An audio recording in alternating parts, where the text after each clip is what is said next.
First of all, I'd like to thank you all so much for having me here tonight. I'm so blessed to have this opportunity, and I'm especially honored to be your new Miss Spartanburg 2010. First and foremost, I would like to inform you about my platform that I plan to implement as my term for Miss Spartanburg. My platform is Movement for Life, starting children on the path to overall lifelong health. My goal as Miss Spartanburg is to go into middle and elementary schools and encourage movement. I want our children to get off the computers, get off the couches, and get off the video games, and get up and move. We need to decrease childhood obesity, and I just believe it is so important. Growing up as a dancer my whole life, I have not only gained physical and mental health, but also discipline. I always wanted to get my homework done as fast as I could so I could run off to dance, or those other boys who wanted to go to baseball practice. So that is my platform, and it means the biggest thing to me in the world because I just want to help out so much, I want to make a difference, and I want to show kids that it can be fun to move. I'm excited about being Miss Spartanburg, and I can't wait to be the host city for the Miss South Carolina pageant in July, and hopefully I'll be going to Miss America. Thank you.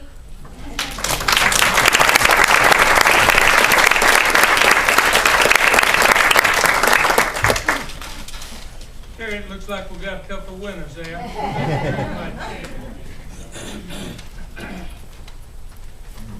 Article 7 is public hearing.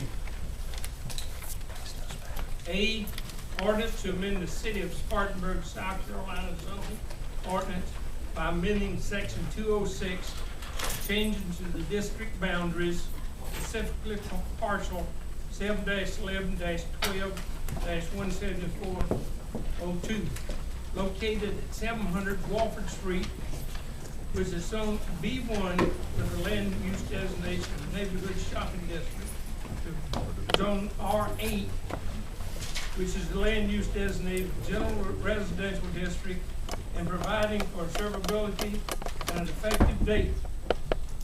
Peggy McGardham, agent of the Habitat Humanity owner, first reading. And the presenter is Kevin Tolley. Good evening, Mayor, members of council. For tonight is a rezoning request for 700 Walford Street, currently zone B1, which is a neighborhood commercial district, and proposed to be rezoned R8 residential for Habitat for Humanity, which would then subdivide this lot into 3 lots and put a single family house on each. This request was heard by the Planning Commission and endorsed by the Planning Commission on January 21st. This is one actually looking south. This is one that is vacant currently. And a few pictures, trees. This is railroad tracks behind them. There was behind the factory of some sort. Looking east down Walford Street, and this is west down Walford Street, which is residential. This time I can take any questions and responses from Habitat for Humanity.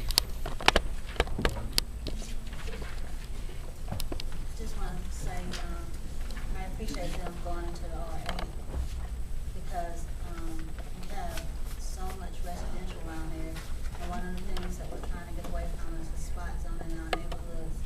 So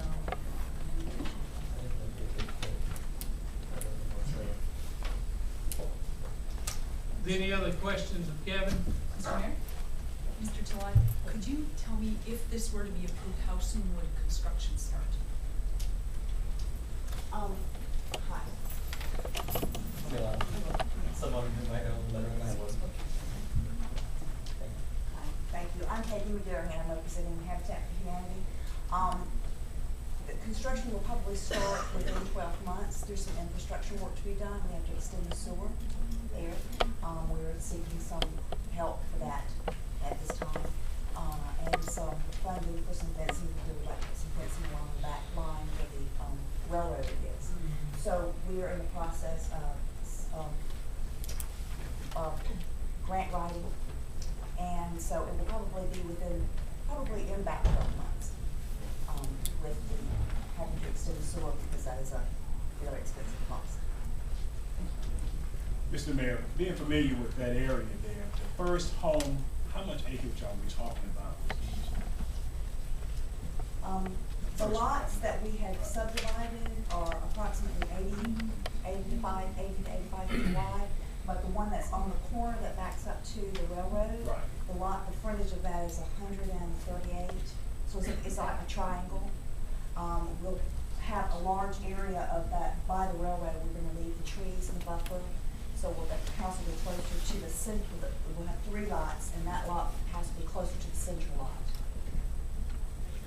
Just thinking about with kids and moving into that, it's gonna be awful close to the street there, or actually to the railroad tracks. Well, the setback line would have to be at least 30 feet off the rear property line, so it's gonna be at least 30 feet back. Drop into that railroad area. But they have to have a buffer there to protect the house. So the railroad tracks are active tracks at this time? I believe so.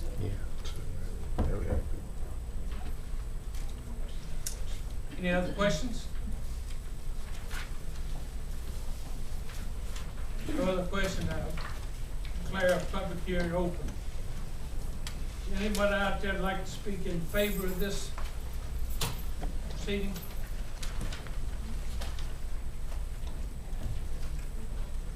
Anyone like to speak against it? Mayor, I'd like to make a motion that we close the public hearing. Motion made by Councilman Reader, second by Councilman Sliger. All in favor? Mayor, I move that we approve this, rezoning request. Second? All in favor? Aye. All right. We're going to 7 ordinance B. Ordinance to amend the city of Spartanburg, South Carolina zoning ordinance by amending section 206, changes the district boundaries, specifically parcel 7-16-06-055-00, located at 778 Church Street, which is zone B1 with a land use designation of neighborhood shopping district, the zone B3 with a land use designation of general business district, and providing for servability and effective date. Rodrigo Wheeler, owner, Tire City on behalf of Joe Sewell, property owner. First reading. And presenter is still Mr. Carlisle. This request before you is for 778 South Church Street, which is currently Tire City, zone B1, and they're proposing to have it rezoned to B3 for the purpose of allowing non-automated car washing detailing. This request was heard by the Planning Commission on January 21st and endorsed by the Planning Commission. I have a few pictures. So coming down, this is the building right here, South Church. Picture showing the front of it, the car washing probably take place in this area out here to the side. Outside, there would be no additional structure built. This is the side from C Street, and cars would line up all around the back of the building if needed. And this is beauty shop and restaurant across South Church Street from the building. At this time, I can take any questions. And what about the water runoff that will be presented there? Water runoff will be addressed by our stormwater engineer, and they have to meet the stormwater engineer requirements. So, before they can start a car wash there, they have to meet the requirements of the stormwater? Yeah, they'll meet with Jay Squires, our stormwater engineer, to cover it. I personally don't know all that goes into that, but we'll go over the water runoff and what we need to be addressed.